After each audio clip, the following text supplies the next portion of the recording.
Thank you for staying with us on TVC Breakfast. Organised Labour says it cannot guarantee industrial harmony if by the end of May this year a new minimum wage isn't in place.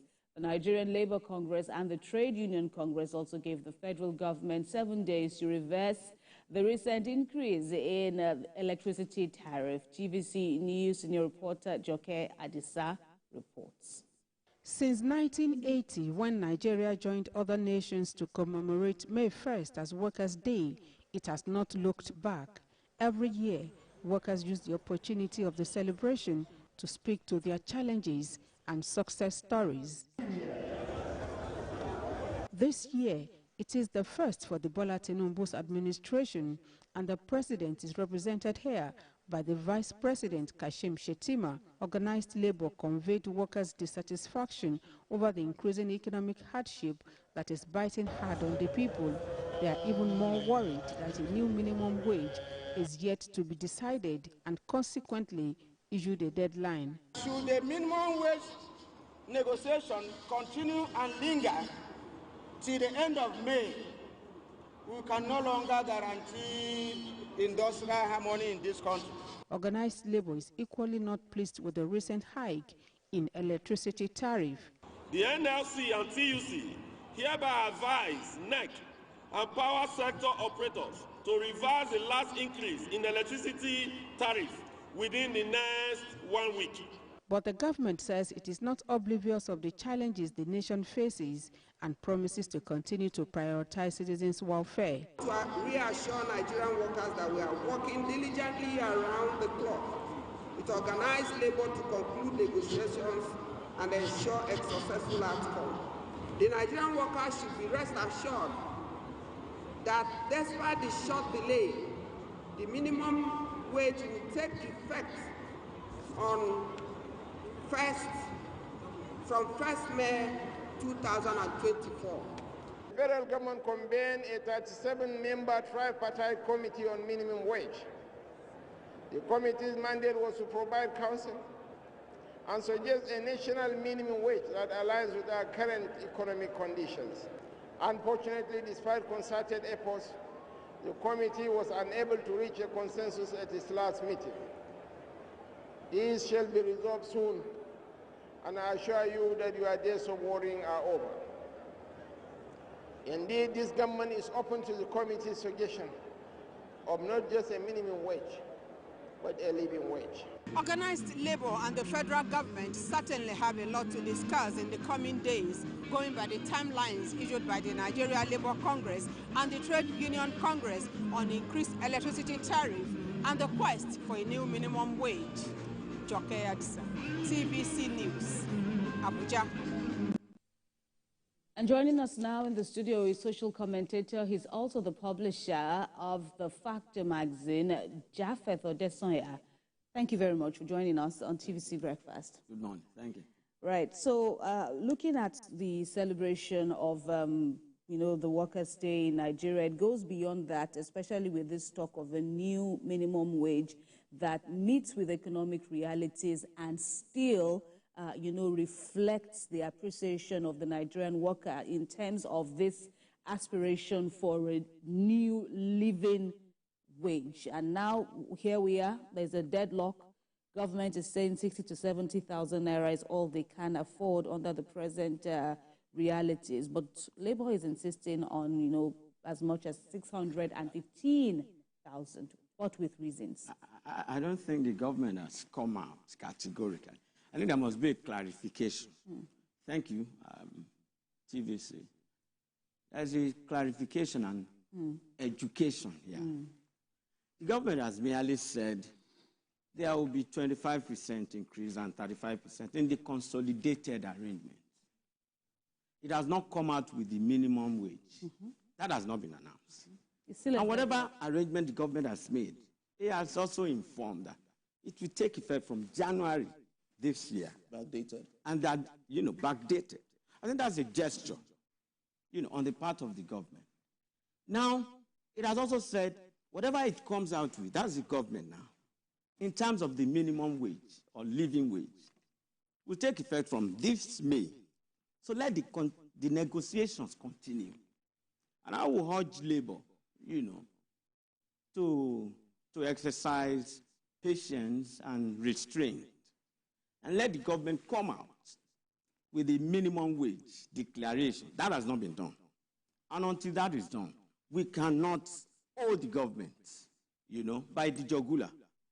And like Apadora says in his book, The Essential of Politics, politics becomes vulgar, when it loses its relevance and essence with history. And history becomes mere literature when it loses its relation to politics. So we must come from strong political and historical foundation to assess the current administration. The administration is less than a year, almost a year, maybe May 29. And it has not said we are not going to increase it. We are all aware of the excruciating economic realities. And I must commend the Nigerian workforce, average worker, internationally and locally. The pains, the struggles, and the gains, having to work all day, all night, to fend for families. It's quite appreciable, and we must commend them. That is the nexus holding the country itself. Any economy globally, that is the nexus. The labor is the nexus. So that is commendable. On the other hand, the government also must be commended at least for the 25 and 35 in the meantime, so that by the end of, after the negotiation with the tripartite committee, after all consultations and, the government will come with, okay, this is what we can afford. The last was 30,000 naira. 5 years ago, signed by the then President, General Muhammad Buhari. And it has been agreed that after every 5 years, we have to review this. It's a global trend. In America, it started in 1938. The minimum living wage was 25 cents.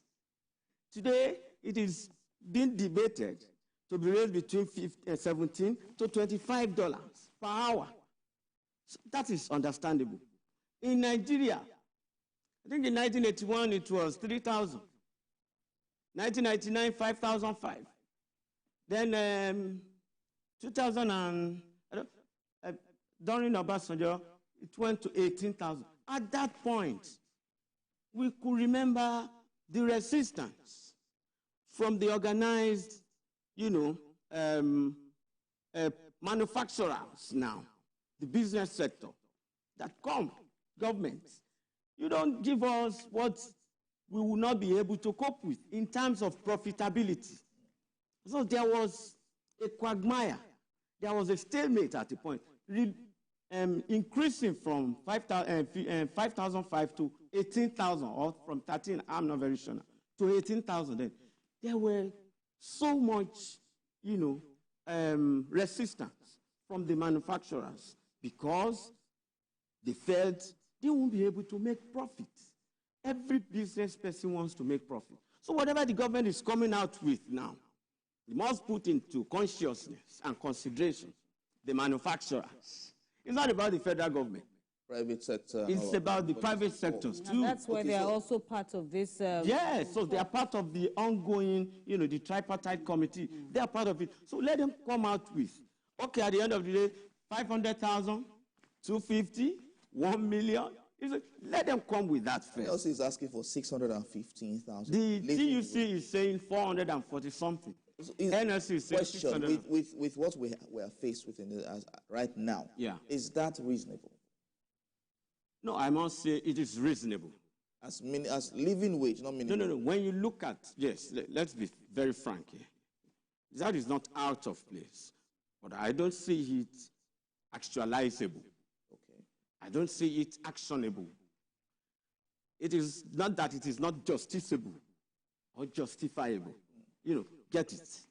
However, can the government stand it we have been in the vanguard fighting alongside labor. That's my background. I remember vividly we had to shut down system in defense of lecturers and their wages. That was 1999.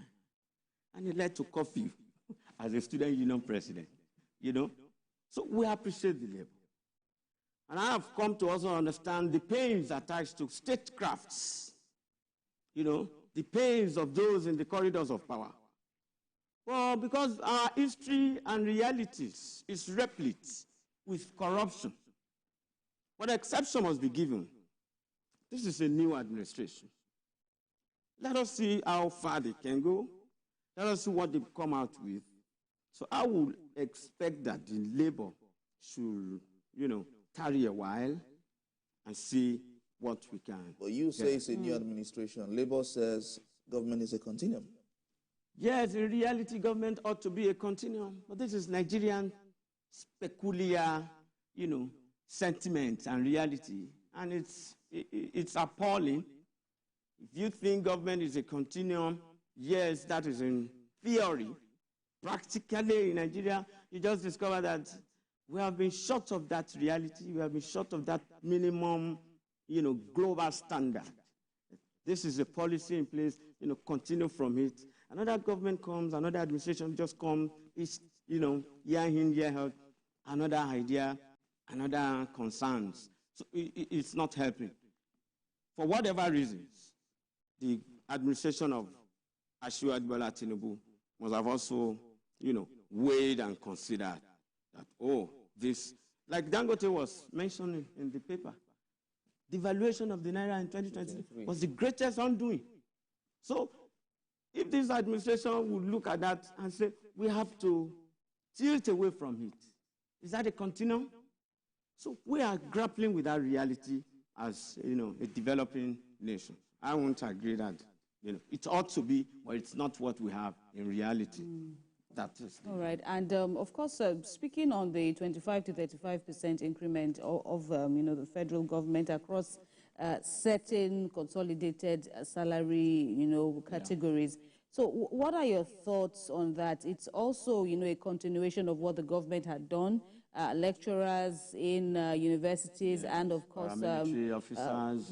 This one now is largely for, officers in the Nigerian police, yes, Nigerian army and, the paramilitary. But, following what the government did for lecturers in polytechnics, colleges of education and universities, and now with this, but labor is still not satisfied. Yeah. I just wanted to, talk to us about, how justifiable, how sufficient do you think this pay increase, this 25 to 35% is? When you look at that sincerely, it's still a meager, increase. When you consider the constraints, the pressure, of the workers, having to take care of the household, health care, education of the children. Yes, transport too. Transport, and you come back to the issue of fuel and all that when you talk about transport. So it's a whole lot of mess, and one must have mercy, on the average Nigerian worker.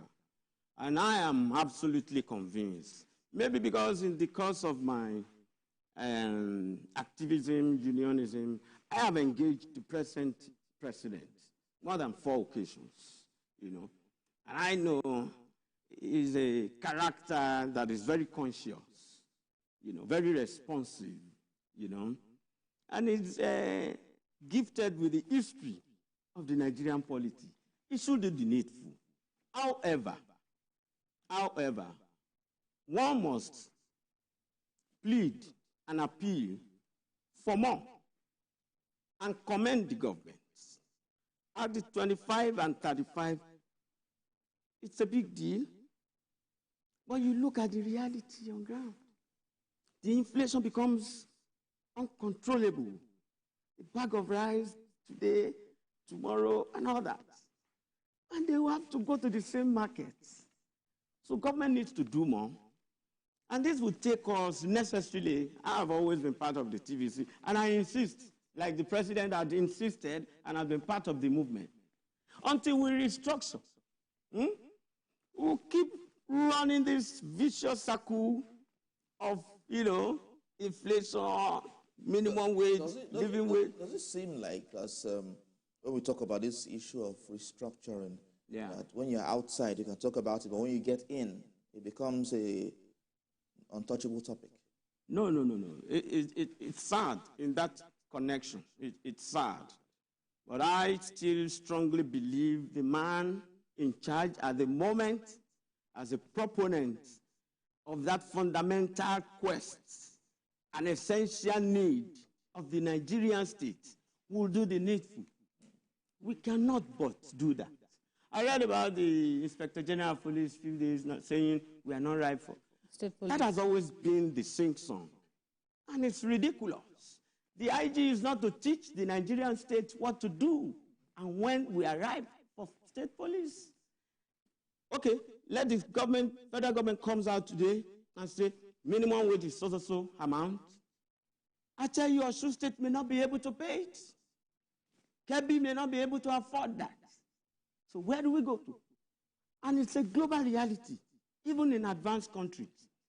It's about time, location, and the economic realities. When it comes to minimum wage, do you think some states should pay a bit higher than other states? Yes. For instance, the realities in Lagos is different from the realities in a state like Osun that you mentioned, Kebbi State and all that. Someone with a 30,000 naira minimum wage can maybe navigate in other states, but Lagos, it doesn't pass 3 days. It doesn't go past 2-3 days and all of that. Life is more expensive, Truly. Yes. So do you think some states should earn more? Some state civil servants in some states, like Lagos, should earn more in terms of minimum wage than other states? Absolutely. That's the way it should be. In Lagos State, I know at the moment, I think it's 35 in Lagos State.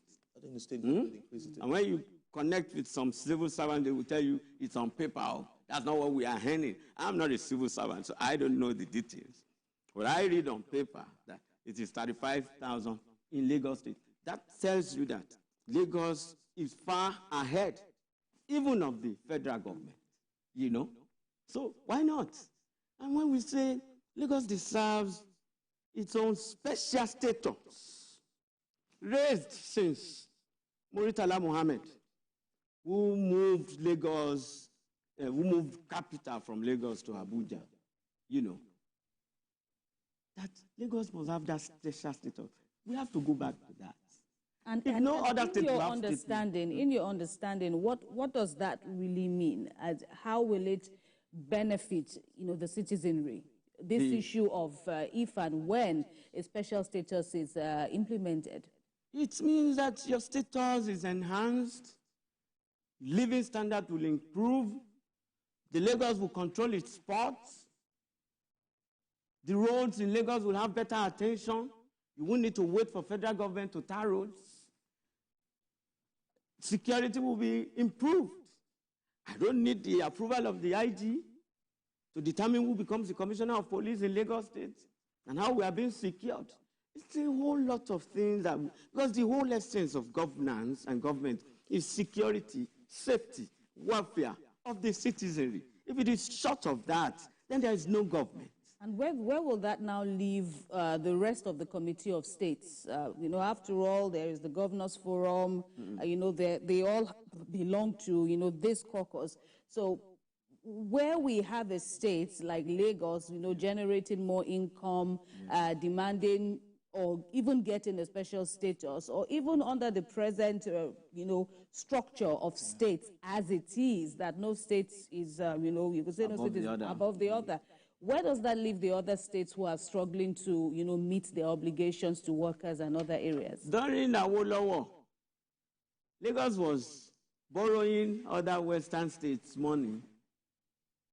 You see, there is what you call intergovernmental affairs.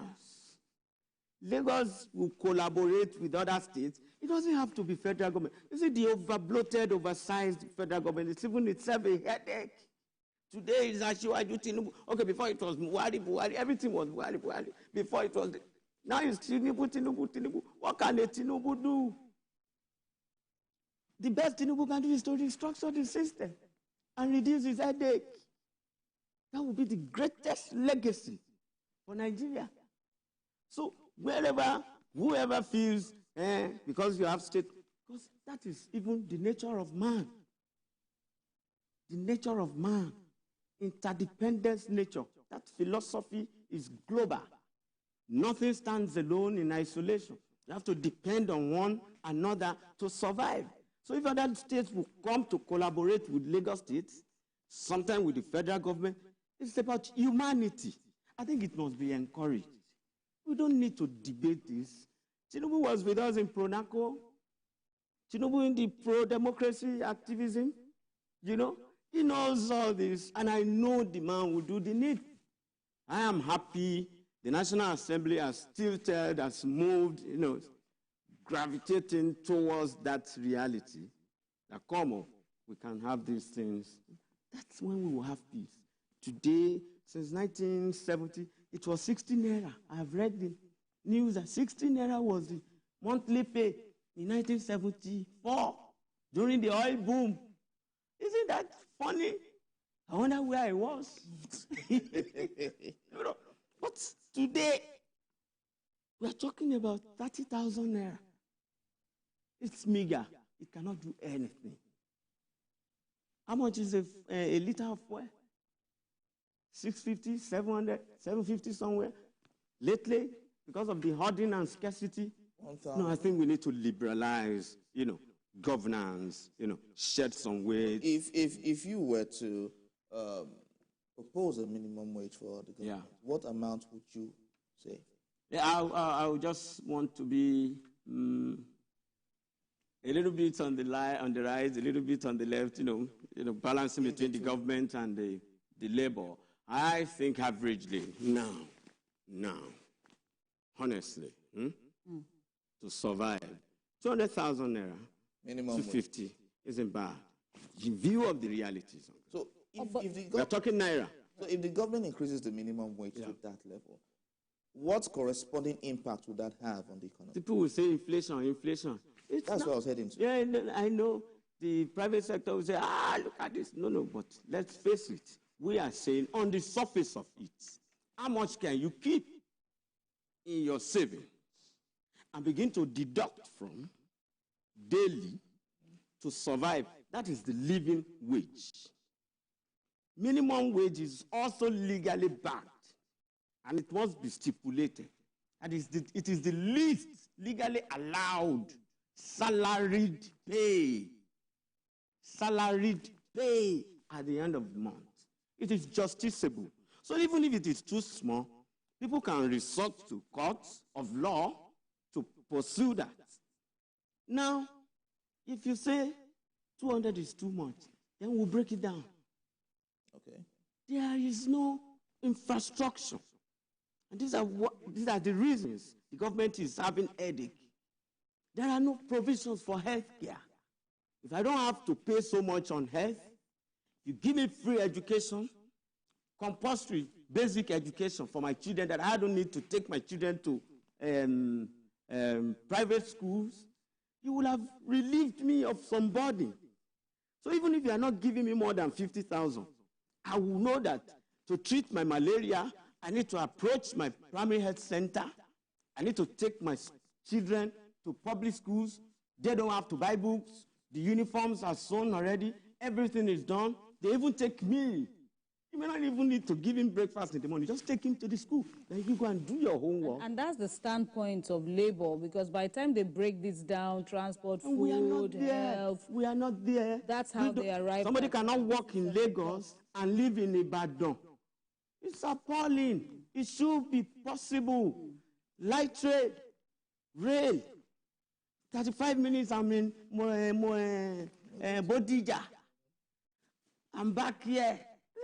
So how do we go about this? You know, while there's the concern of inflation even worsening, if, you know, the minimum wage is increased, And then there is also the need for structures, better structures to be in place across, the major sectors to monitor in the country. The government must improve its capacity to monitor. But the reality is that the government cannot even monitor. We are under police. We are extremely under police. There must be serious, strict monitoring. If I say today it is 250,000 naira, and I won't allow inflation, hoarding will be, seriously looked into. Hoarders will be dealt with. These are the capacities government must have to say, I am government. And you won't expect it to happen in a year. No, it is on that strength that I won't blame this present administration. We can only wait, encourage this present administration, that the man in charge appears and must be sophisticated enough, bearing in mind his exposure. When he was governor of Lagos State in 1999, he was the man who came with the idea of Iran, independent power supply. Beautiful idea, but for politics, here we are. Now he's saying, if I cannot even give you light, you may consider my second term forgone. That's good. It's a challenge. That's the kind of man we have. So what I would sue for is to say, we can encourage this, vanguard this system and this present administration to let us see, where we are heading to. So government must do more in terms of education, informing the people about its policies, so that people take ownership of the policies and key into it.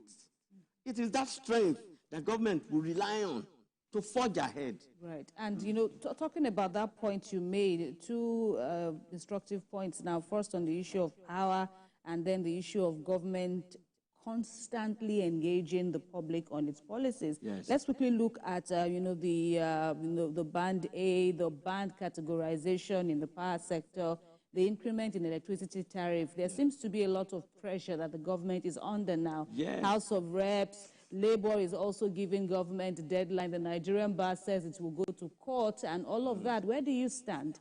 These are some of the reasons I cannot but, continue to pity the present administration. Because the administration came to meet an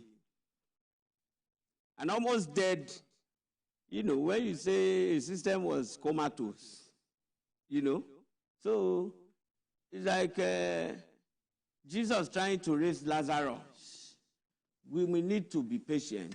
And I think that's the reality. Because if there are other ways, I think the government will have, followed to survive. You see? When the man came, he said, because he was relying on what he heard about the fuel subsidy and the scam associated.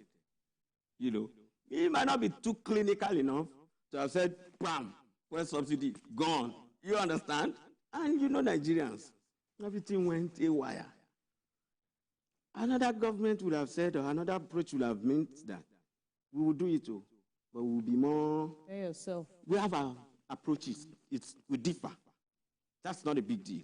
He has to survive. And going to tariff here and there will mean ways to survive. So we must have in our mind that we have serious problem as a nation that the state is grappling with. He said if he did not remove the fuel subsidy, the Nigerian government will go completely bankrupt. Here we are in a state where CBN printed money, like we're in Hollywood, and gave out money as in money. So coming to start over, it's not going to be easy. It's not going to be easy. We must always bear that in mind. However, I will appeal again to the government. And he's doing it, but we can do more. Following the horizon, shedding spending of government. But the way to shed it and face it really is to restructure the system, go back to that parliamentary system. Those elected as legislators will equally serve in the executive arm. So we don't take governance and government as another form of employment opportunities. In those days, legislators were even on part-time basis.